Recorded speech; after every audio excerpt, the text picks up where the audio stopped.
All right. What's going on, everyone? Aaron here, Clean Cuts Lawn Care. It is Sunday afternoon. Me and Vicky are heading over to our daughter's house. It's Robbie's birthday party today. His birthday was last week, but he was on vacation, as you guys know, and we're celebrating it today. So, this weekend, now this is something that everyone knows about.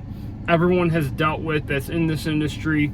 It's nothing new, but I've dealt with it.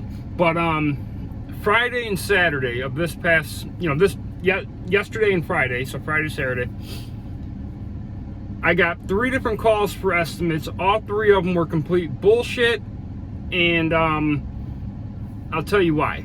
And 2 of them I knew immediately they were bullshit. So Friday evening, I would get a call for an estimate. The guy says, "Oh yeah, I'm calling. I need some landscaping work done. I have all these branches down, and they're on the side of my house and in the back of my house, and I need them all cleaned up." Now, for whatever reason, intuition, call it whatever. The sound of his voice, the way he was talking and describing everything, I wasn't interested at all. And before I even got a chance to say we're not taking any jobs or anything like that, he goes, "Yep, and I need it done by this weekend. If you can just come on over here and get it done. Maybe tomorrow would be good." Okay, I didn't know that you controlled my schedule. So I tell him, "Well, we're not taking on any jobs right now. We're only doing jobs for our mowing accounts." And I said, "And besides, we're 3 to 4 weeks. We're booked up for 3 to 4 weeks, which we're not with jobs. We're booked up every week for mowing, but I currently don't even think I have any jobs on the schedule right now. One job I need to get to, but they want it done just before fall. But more jobs will come in, of course, as we move closer to fall, but nothing really right now other than mowing." So I just go, "Yeah, no thank you." Because how are you going to tell me what day you need it done by? It has to be done, tomorrow, whatever. So then yesterday I would get 2 different calls. One, it was last week on Tuesday, a woman walked up to me from two doors down from a mowing customer. I have 2 mows on that street. I had absolutely no clue what she was saying. Didn't speak English, and basically I just gave her a business card, and I did understand that her son would call.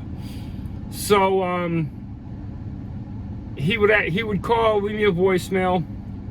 I called him back, got the address from him so I could look it up on satellite, and I told him I knew there was a gate. But also at the same time, I was like, "No, I said, they're gonna argue over pricing. I can already tell. So I can tell there was a gate, and I asked him how big this gate was, and he goes, "Oh, maybe it's around 36 inches, but it's a bigger backyard." I have 2 other accounts, like I said, one 2 doors down, one about maybe 10 houses down. This is the biggest of the 3, okay, if you compare them to my other 2. Now, the other 2 are right around $170 monthly for the price. So I told him, I said, "Well, if I can't get a zero-turn mower into the backyard, you're probably around $220 a month. If I can get a zero-turn mower back there, you're probably around $200 a month." Immediately, which I was fine with, I already knew. "Oh no, that's way too much for her size property." How would you know? How would you know what is too much Okay, there's a lot of edging there, a lot of trimming there. Even in the backyard, it has a walkway going down the middle, has to be edged. Everything trimmed. You're talking 4 services a month, which I explained to him. So I go, well, that's fine. I said, but just so you know, I said, as far as it being too much, I said, in the springtime, when we're bagging, hauling away, and double cutting because of the growth or it being wet or whatever, I said, we don't charge the extra fees for that, as a lot of other companies do, because it's already factored into the monthly price. I said, and that price is for full service, which, you know, edging, trimming, mowing, blowing off, whatever. So that was the end of that conversation. But again, I already knew that was going to happen. And then I would get a phone call. Well, this was also yesterday, more towards the afternoon, evening time. Woman calls and says, oh, well, I am interested in mowing, but before that, I have something more important. All the weeds in my garden bed need pulled. I thought I already had it lined up with a company. They said they'd be out here today if the weather allowed it. She said were going to charge her $100. There's garden beds all through the front, around the side, along the back, and it looked like maybe even one along the back fence going towards the back. $100 to pull all the weeds out of there. Is that right? Because I wouldn't charge you $100, and I'm not the most expensive in town. I would probably charge somewhere around $250, $300, somewhere in that area. Especially because I know the kind of weeds that are in garden beds this time of the year. I see them every day. So, I said, well, let's tackle the mowing first. So, because I had it pulled up on satellite. Gave her the mowing price. I don't remember how much hers was. It was a smaller property. I think it might have been $160 or $170 a month. Explained everything to her, and she goes, well, I'll have to think about. Now, I already knew she wasn't interested in mowing, but she's already called enough companies that have told her we're only doing jobs for mowing customers right now, because they're probably booked or they're just not doing them, like myself right now. Oh, I'll have to think about the mowing, but you know, what would the price be for the beds? Because she said the other company told her, oh, you didn't approve the job in our app and all this other nonsense. I said, well, I'm not going to give you a price for that because we're only doing jobs for our mowing customers right now. Okay, thank you, click. She wasn't interested in the mowing. She was just using it to get her someone out there. Which, very smart. You know, she picked up on it through the phone calls, I'm sure, with other companies. So, now that's just a small example of the negative perception that people have on the lawn care industry. Now, some people might say, well, it's because you're a small company, you don't have wrap trucks or all this other stuff. Now, okay, yeah, I don't have a wrap truck, you're right. But most companies that don't, they still look professional. They have nice, big equipment. They're doing nice quality work. Most of them have some sort of a uniform, just like me. They speak professionally. They answer their phone. They're giving estimates. Listen, whether you give your estimate through a CRM or if you give it to them personally, it's all done professionally. It's all in your mannerisms, how you speak, how you hold yourself. That's where the professionalism comes from. It doesn't come from your computer or, you know, it's all in presentation, okay? I can go into any situation and present myself accordingly to that situation. Really gonna roll over this stupid ass. Hold on, recording. Oh, sorry. Stupid ass people, she said. Sorry. It's okay. So, let me put it right here. You want me to tote it back? Yeah. So this industry has such a negative perception, and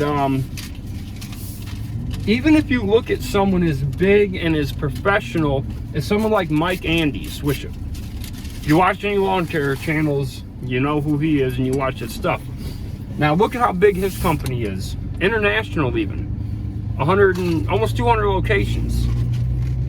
Now he has a call center, okay, and he was doing shorts for a while, releasing some of the phone calls that come into the call center, where his company is dealing with the same exact stuff. People trying to dictate to him how much they're willing to pay. Idiot. Fuck you. Fucking red light, and he's just not gonna try to not let me out. So, you know, people trying to dictate to him how much they're gonna pay, what days they have to be there. I remember one phone call he released. They explained to the person it's going to be $1.50 a minute per man for initial mowing, because it was springtime, the lawns are out of control. The guy tells them, well, I'm not paying that, but I'm willing to pay you $60 to mow it, and it needs to be done tomorrow. So it's not just being a small company that doesn't look professional or doesn't send all estimates through a CRM or wear the right uniforms or have their truck wrapped. It is the lawn care industry across the board that is viewed as not a real business, not a real industry, not professional. It's what it is. I think on the outskirts, maybe they're viewed differently. The tree industry, hardscaping, things like that.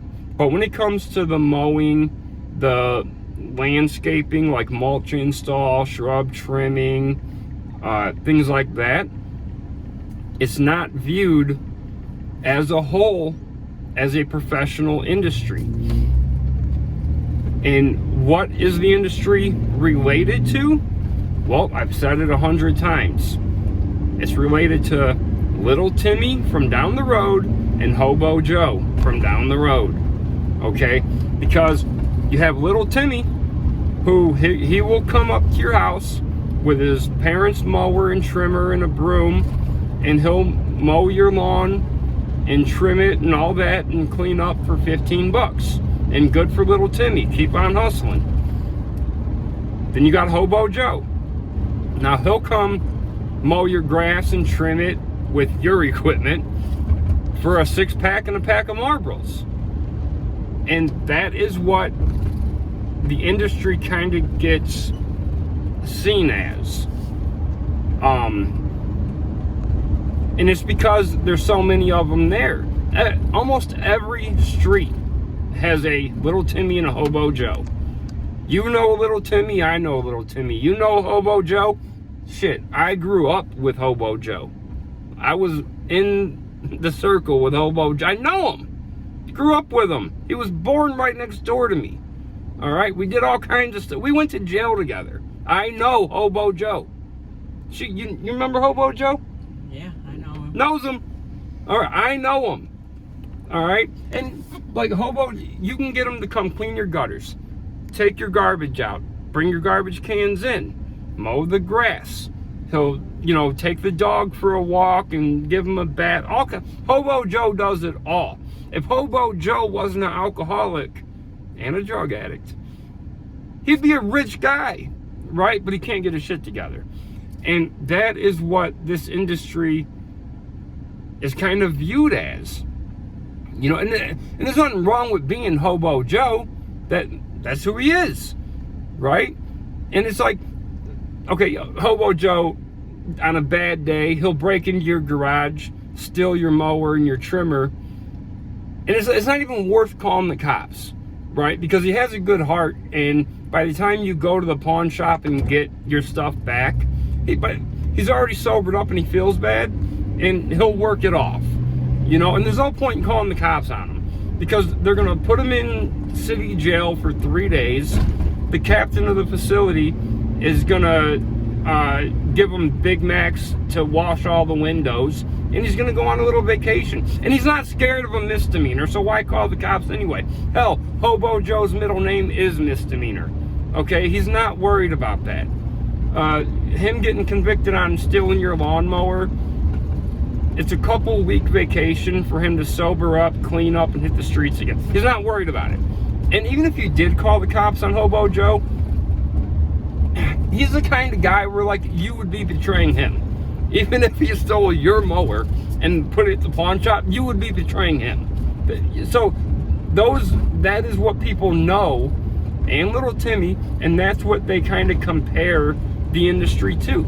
So you saying, oh, it's going to cost $200 a month, they're like, well, why?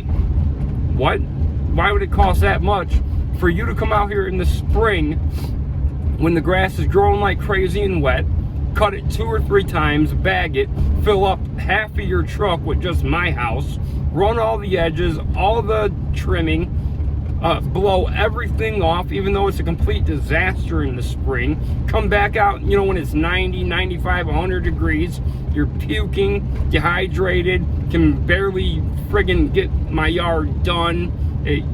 Why would I pay you that much to suffer in every different scenario? It's not worth it. What do you mean it's not worth it? I mean, clearly you can see everything that's going on, and why, you know, equipment prices. I'm not going to reveal anything, but within a week, we've spent like $2,000 on the business. Okay, so equipment prices, fuel prices, what you got to pay a helper. Okay, Robbie's only working 2 days a week now because he's in school, but I guarantee you he's the best paid worker, you know, lawn care worker in my area. Okay, it's not cheap to have someone who you know is going to show up every day that they're supposed to show up, work as late as you need them to work, as hard as you need them to work, and then come back tomorrow to do the same bullshit and deal with the same assholes the next day. You can't pay someone peanuts for that. Would you do it for peanuts? No. Which is why you tell these people no. When they want to argue with you and, oh, well, I'm willing to give you $20 a week. Well, no. For one, I don't charge by the mow anyway. We charge a monthly rate. That way, if, you know, we have a week where we get rained out or whatever, I'm still getting paid for it because I work hard enough the other weeks and deal with enough bullshit from you that I've earned it. So that's why the lawn care industry has the negative perception that it does.